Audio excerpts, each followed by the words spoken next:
Are we punishing ourselves with unrealistic expectations with our lives and what we expect or want? Well, I believe that every human being lives by a set of priorities, a set of values that are unique to them. And when they're setting goals that are aligned and congruent and in perfect alignment with their highest values, they have a spontaneous inspiration to get up and fulfill them. They'll endure pain and pleasure in the pursuit of them.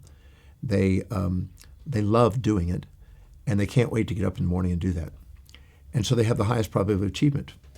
But the second they set a goal that is not of the highest nature, the highest value, those that they've injected from the influences of people around them, people they may have envied or looked up to, and they've injected values that are not highest but are lower on their value list, they decrease the probability of having achievement. Because every decision a person makes is based on what they believe will give them the greatest advantage or disadvantage, greatest reward or risk to their highest values. So their highest values is filtering their reality and helping them make decisions and take actions. So if they set a goal that's not highest on their value, that's lower, they are setting up sort of a fantasy for themselves, an unrealistic expectation. And in response to that, they have what I call the ABCDs of negativity. They end up a little angry at themselves and aggressive towards themselves. They end up blaming themselves and feel like they betrayed themselves. They criticize and challenge themselves, and they feel despaired and depressed because they're not setting things that they will follow through on. So anytime you're setting a goal that's way lower on the value list, you have the ABCDs of negativity as a feedback mechanism to guide you back to setting goals that are authentic and real, that are truly inspiring to you. So really, the negative feelings that we have towards ourselves, the self-depreciation, is actually a feedback, trying to guide us back to being authentic. So in either case, it's trying to get us back to being our real self and set goals that are priorities. Anytime we fill our day with high priority actions that inspire us, it doesn't fill up with low priority distractions that don't. And that's the way to master your life. Mid-career crisis. What's your thoughts regarding? Well, many people, starting at age around 1, when you're from 0 to 1, when you're first born all the way through your first year, it's very probable that your parents and the people around you are going to pretty well allow you to do anything. So if you vomit on them, or if you make noise, if you scream, or you throw things or whatever, they kind of let it go. But around age 1, and you start to stand up and become autonomous, your parents start saying no. They're not terrible too, as they call it.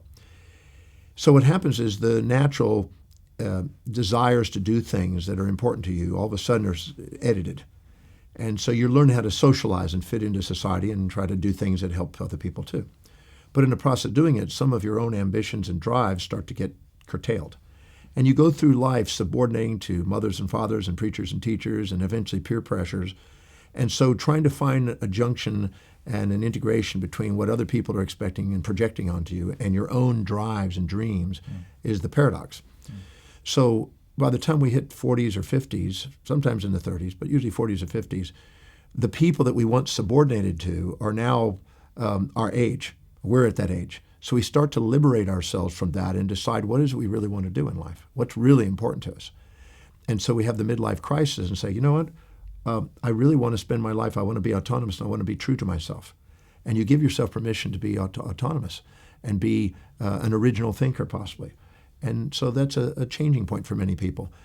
And in the process of doing it, they sometimes go back into the shell and give up on it if they don't feel that they have a path that they can do. But hopefully that they have clarity and they prioritize their life and start to do things that are most meaningful and prioritized, and learn to delegate lower priority things so they can get on to doing things that inspire them, that produce the most and accomplish the most and have the most fulfillment in life. And this happens around that age for most people. Talking about time, how does one manage time? I mean, I think kind of the amount of things that you do, how much you travel and how prolific you are, but what's the best way of somebody managing time? Well, I don't know if we ever manage time. I think we manage our actions in time because we all have the same amount of time. We call it time management, but it's really our activity management. If a person was to sit down and write down everything that they do in a day and make a comprehensive list of everything that they do in a day within possibly a month, each days of the month, what do they do? And then next to it, put down another column next to it. What is the productivity per hour? How much does it produce per hour economically? And next to that, another column that's how much meaning of inspiration does it provide? And next to that, what is the cost of replacement? If I was to delegate it to somebody, what would I have to pay to have them do that? And next to that, another column is how much time is spent.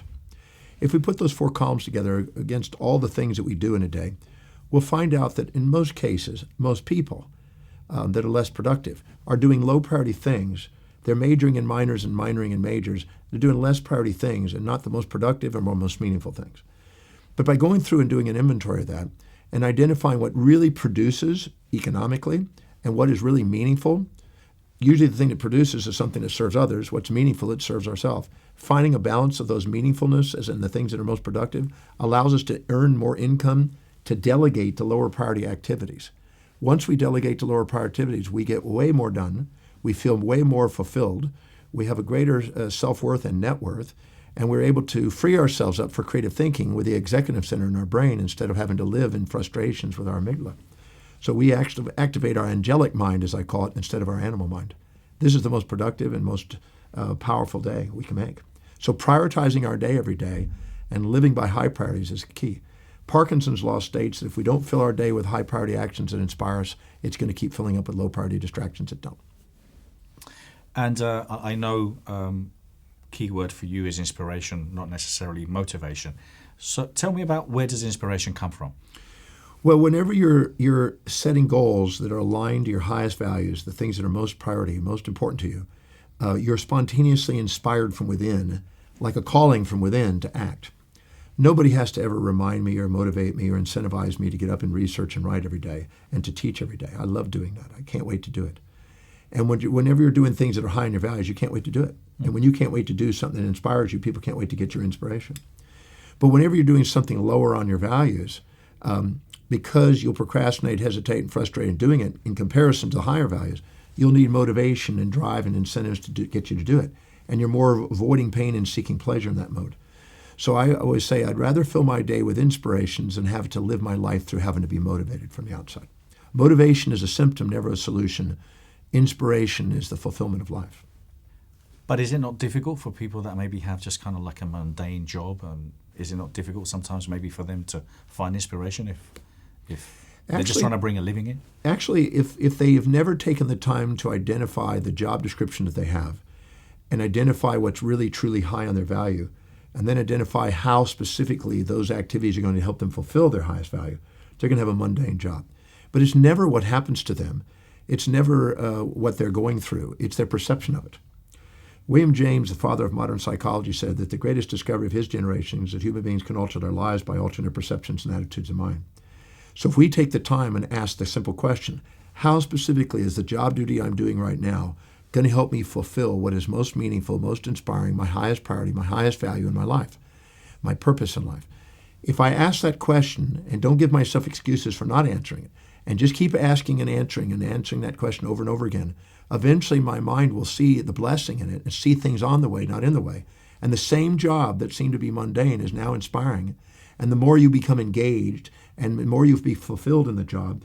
And when you're doing something that's meaningful, you look forward to the job and you're not trying to escape it with tea and coffee and internet distractions or spectators, things, or etc.